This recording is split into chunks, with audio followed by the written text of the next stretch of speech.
Be honest with me right now. How many unfinished projects do you have? That online course you signed up for with so much excitement and abandoned after lesson 3. That journal you swore you'd write in every day that now collects dust on your nightstand.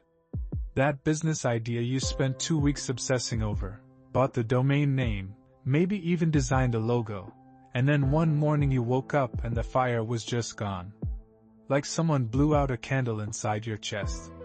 You look at other people finishing things. Graduating. Launching. Shipping. Completing. And you wonder what's wrong with you. Because it's not like you're lazy. You know you're not lazy. When you start something, the energy is insane. You're up at 2 a.m. researching. You're making plans. You're telling friends about it. You feel like this time, it's going to be different. But it never is. The excitement dies. The motivation disappears. And you're left standing in a graveyard of half-filled dreams wondering if you'll ever actually finish anything in your life. If this cycle is eating you alive, sit down. Because psychology has a very clear explanation for what's happening inside your brain. And it's not what you think. You're not lazy. You're not broken. Your brain is running a program that almost no one talks about. And by the end of this video, you'll finally understand why you start with fire and end with ashes every single time. Let's begin with the chemical betrayal happening inside your skull. Because your brain is literally scamming you. And it does it every single time you start something new. When you discover a new project, a new idea, a new goal, your brain releases a massive wave of dopamine. Now most people think dopamine is the chemical of pleasure. It's not. Dopamine is the chemical of anticipation. It's not released when you achieve something. It's released when you imagine achieving something. Read that again. Your brain gives you the reward before you've done the work. When you're lying in bed at midnight imagining your finished project, your successful business, your completed novel, your brain is flooding you with dopamine as if you've already done it. You feel amazing. You feel unstoppable. You feel like a genius. But here's the cruel trick. That dopamine spike is temporary. It peaks during the fantasy phase, during the planning phase, during the "this is going to change my life" phase. And then what happens? You actually start doing the work. And the work is boring. The work is slow. The work is full of obstacles that your fantasy conveniently skipped over. And as the novelty fades, the dopamine drops. Hard. Your brain goes from a fireworks show to a dark, empty room. And in that emptiness, it starts whispering, "This isn't exciting anymore. Maybe this wasn't the right idea. Maybe there's something better." And then you see it. A new idea. A shiny, untouched, full of potential new idea. And your brain lights up again. Fresh dopamine. Fresh excitement. Fresh fantasy. And the cycle repeats. You didn't abandon the old project because it was bad. You abandoned it because your brain got its chemical hit and moved on to the next fix. You are not lazy. You are addicted to beginnings. The starting is the drug. And every new project is a new hit. The problem is that finishing requires a completely different chemical system. It requires discipline, sustained effort, and tolerance for boredom. And those don't come from dopamine. They come from a much quieter, much less exciting part of your brain that never got properly trained. Because the world kept rewarding you for starting, not for finishing. Now let's dig one layer deeper. Because the dopamine trap explains the mechanism. But it doesn't explain the root. Why does your brain chase new beginnings so aggressively?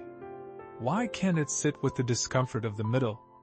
The answer is hiding behind a word you probably wouldn't associate with yourself. Perfectionism. Wait. You? A perfectionist? You've got 14 unfinished projects. You haven't completed a single goal this year. How can you possibly be a perfectionist? Because most people misunderstand what perfectionism actually is. Perfectionism isn't about being perfect. It's about the fear of being imperfect.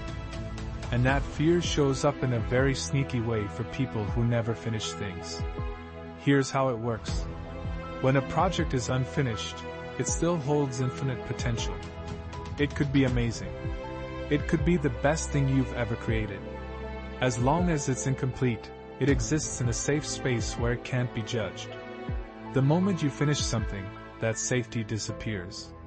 The moment you put it out into the world, it can be criticized.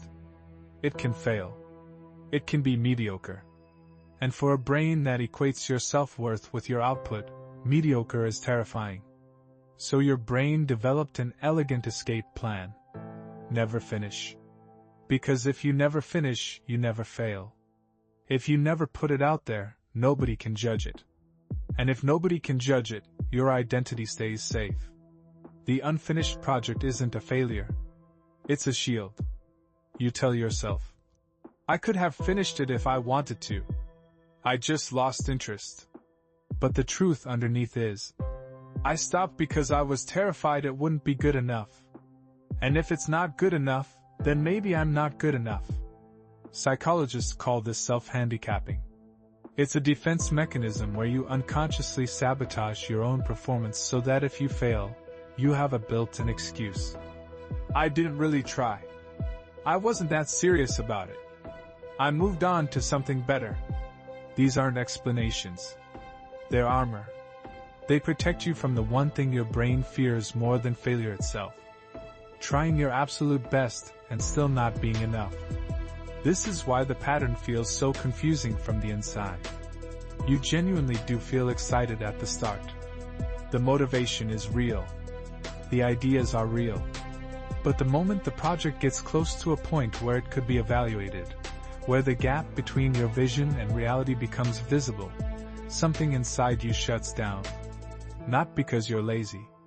Because your identity feels threatened. And your brain would rather abandon the project than risk discovering you're not as talented as you hoped. If you have a graveyard of half-built dreams and you just realize the headstones all say, fear of not being good enough, drop a like for Apex. This isn't a productivity video. This is a psychology session. And we're just getting to the real stuff. Now here's something that goes even deeper than perfectionism. And it's the piece that most self-help content completely ignores. Many people who can't finish things don't actually have a clear sense of who they are. And that's not an insult. It's a psychological pattern with a real explanation. Think about it. Every time you start a new project, you're not just starting a task. You're trying on a new identity. When you started that fitness plan, you weren't just exercising. You were becoming the disciplined person. When you started that YouTube channel, you weren't just making videos. You were becoming the creator. When you signed up for that coding course, you weren't just learning syntax. You were becoming the tech entrepreneur. The project isn't the point. The identity is the point. And the excitement you feel at the beginning isn't about the work. It's about the fantasy of who you'll become when it's done. But then reality hits. The work is hard. Progress is slow. And you start to realize that this identity doesn't fit as perfectly as you imagined. The gap between the fantasy self and the actual self starts to show. And instead of sitting with that discomfort and growing into the identity over time, you abandon it. You shed that skin and try on a new one. New project. New identity. New version of yourself to fantasize about. Psychologist James Marcia called this identity diffusion. It describes people who haven't committed to a clear sense of self. They float between possibilities. They sample everything. They commit to nothing. Not because they're flaky, but because committing to one path means closing the door on all the others. And closing doors means accepting limitations. It means saying, I am this and I am not that. For someone whose identity is built on potential, on being the person who could do anything, that commitment feels like a death. Because the moment you commit to finishing one thing, you lose the comfort of infinite possibility. You go from, I could be anything, to, I am this specific thing. And what if that specific thing isn't extraordinary? What if it's just okay? That terror keeps you floating, starting, sampling, never landing. Because as long as you're still in the air, you can believe you're flying instead of falling. Let's trace this back to where it usually starts. Because patterns like this rarely come from nowhere. Think about how achievement was treated in your childhood. Were you praised for effort or for results? Were you celebrated for being smart or for working hard? This distinction seems small, but it changes everything. Psychologist Carol Dweck's research on mindset revealed something critical. Children who are praised for being smart. You're so talented, you're a natural, you're gifted. Develop what she calls a fixed mindset. They start to believe their ability is an innate trait. Something they either have or don't have. And this creates a terrifying trap. If being smart is who you are, then struggling means you're not smart. Failing means you're a fraud. Difficulty isn't a normal part of growth. It's evidence that maybe you were never as gifted as everyone said. So the child learns to avoid situations where they might struggle. They stick to things that come easy. They quit when things get hard. Not because they're weak, but because difficulty threatens the core of who they believe they are. Now fast forward to adulthood. That child is you. You start a project and the first phase is easy. Ideas flow. Creativity sparks. You feel brilliant. But then the grind phase arrives. The tedious middle where progress is slow and invisible. Where the work requires persistence, not talent. And your brain panics. This is hard. Does that mean I'm not good at it? If I'm not good at it, what does that say about me? And before you can answer that question, you're already browsing for the next shiny new project. Because starting something new means returning to the phase where everything feels easy. Where you feel smart again. Where your identity is safe. There's also another childhood pattern worth examining. Were your parents finishers? Did you grow up watching someone complete long-term projects? Or did you grow up in an environment of chaos, inconsistency, and abandoned plans? Children model what they see. If the adults around you started diets that lasted a week, home renovations that never ended, and big plans that dissolved into excuses, your brain absorbed a template. Things get started. Things don't get finished. That's just how life works. You're not just fighting your own psychology. You might be fighting an inherited pattern that was normalized before you were old enough to question it. So how do you actually break this? How do you go from a serial starter to someone who finishes? I'm going to give you 5 tools. Not motivational fluff. Actual psychological strategies designed to rewire the pattern. First, kill the fantasy. This is the most counterintuitive step, but it's the most important. Stop visualizing the finished product. Stop imagining the end result. Stop fantasizing about how you'll feel when it's done. Why? Because every minute you spend in fantasy, your brain is collecting dopamine it didn't earn. It's getting the reward without the work. And that stolen reward reduces your drive to actually do the work. Instead of visualizing the finish line, visualize the next step. Just the next small, boring, unsexy step. Tomorrow I will write 300 words. Not, I will finish my novel. Your brain doesn't need the fireworks. It needs a single match. Light one match at a time. Second, make the project smaller than your excitement. When you start something new, your enthusiasm makes you set massive goals. I'll post every day. I'll work out 6 days a week.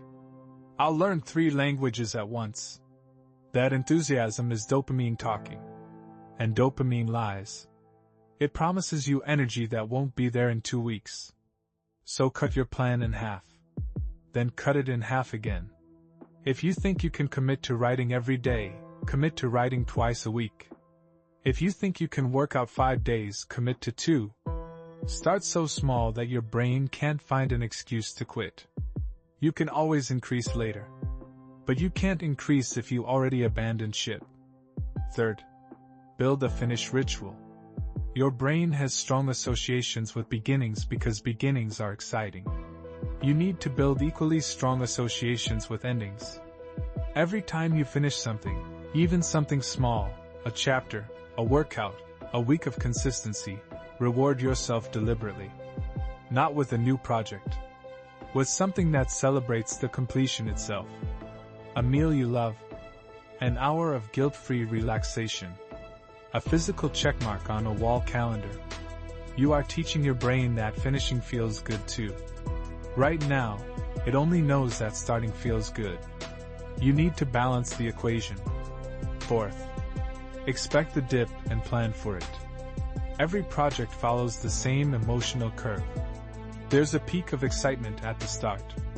Then a valley in the middle where motivation disappears, progress is invisible, and everything feels pointless. Most people quit in this valley because they interpret the loss of excitement as a sign that the project is wrong. It's not wrong. It's just in the middle. The middle is supposed to feel like this. Author Seth Godin calls this the dip. And he argues that the dip is where all the quitters quit, which means it's also where all the real value is created. If you can survive the dip, you reach the other side where almost no one is standing. Make a deal with yourself before you start. When I hit the dip, and I will hit the dip, I will not make any decisions. I will keep going for 2 more weeks before I evaluate. Most of the time, those 2 weeks carry you through to the other side. Fifth, commit to one thing. Just one. I know your brain hates this. It wants options. It wants variety. It wants to keep all doors open. But keeping all doors open means you never walk through any of them. Pick the one project that matters most right now. Not the most exciting. The most meaningful. Write it down. Tell someone. Put it where you can see it every day.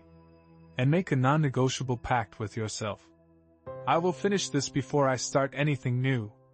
Not because the other ideas aren't good, but because your brain needs proof that you can finish. It needs one completed project to rewrite the story it's been telling you your whole life. The story that says you're a starter but never a finisher. One finished project destroys that story forever. And once it's destroyed, the second one comes easier. And the third. And the fourth. The hardest part isn't the work. It's the first proof. Let me tell you something about finishing that nobody talks about. Finishing something doesn't feel like you expect it to. It's not fireworks. It's not a victory parade. In fact, it often feels anticlimactic. Quiet. Almost empty. And that confuses people.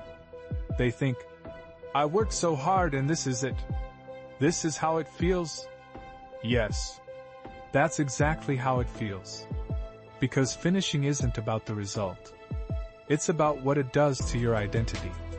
When you finish one thing, something shifts inside your brain permanently. The story changes. You go from, I'm someone who never finishes, to, I'm someone who finished. And that tiny shift in self-narrative is worth more than any dopamine hit from 100 new beginnings. Because now, the next time you start something and the dip arrives and your brain whispers, let's quit, you have evidence. You have proof.